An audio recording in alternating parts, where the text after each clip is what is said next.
Équipe de province arrière, Taïwan, un producteur de sous-poids, de Taipei, la capitale, c'est Institut national. Un coup pour professionnel, gracieux, minutieux, habitant de la terre. Les temps sont pas compris, le jugement est arrivé, minutieux.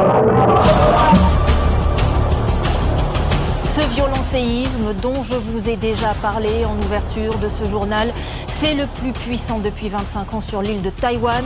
Le bilan n'arrête pas de s'alourdir. On est à 9 morts et plus de 800 blessés à l'heure qu'il est. Les secousses effrayantes ont été filmées par plusieurs caméras. Les images et le récit d'Henri Dreyfus et Nelson Géten. Un calme à toute épreuve. Voilà ce qui frappe d'abord. Que ce soit dans le métro, sur un pont ou dans un studio de télévision. Malgré les secousses, cette présentatrice poursuit son propos quasiment sans ciller.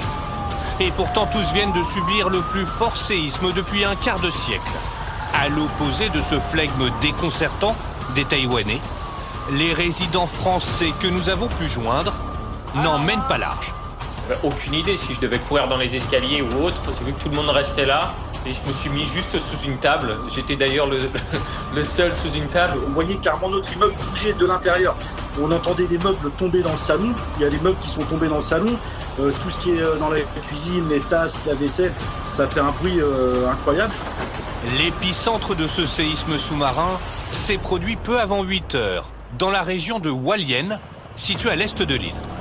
D'une magnitude supérieure à 7 sur l'échelle de Richter, il a provoqué d'importants dégâts. Notamment ces éboulements massifs. Mais en ville, des normes antisismiques très contraignantes ont permis à la plupart des immeubles de tenir, plus ou moins droit. Quelques-uns se sont néanmoins effondrés. Des centaines de sinistrés sont encore piégés dans les décombres. Les secouristes sont actuellement à pied d'œuvre, en dépit du danger. À chaque fois que nos hommes interviennent, le bâtiment devient instable. Donc il faut trouver quelque chose où s'accrocher pour assurer leur sécurité avant de faire sortir les sinistrés. Après avoir redouté un tsunami dans toute la région, l'alerte est désormais levée.